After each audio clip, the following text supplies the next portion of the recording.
Hei! Pitkästä aikaa. Miten menee? Moi! Allergia vaivaa. Silmiä kutittaa ja ne on ihan punaiset ja turvonnut. Näetkö? Voi ei. Se on varmaan inhaa. Niinpä. Rähmä on ollut tosi paksuu ja tahmeeta.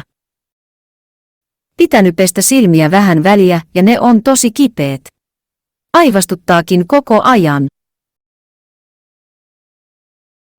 Oi voi.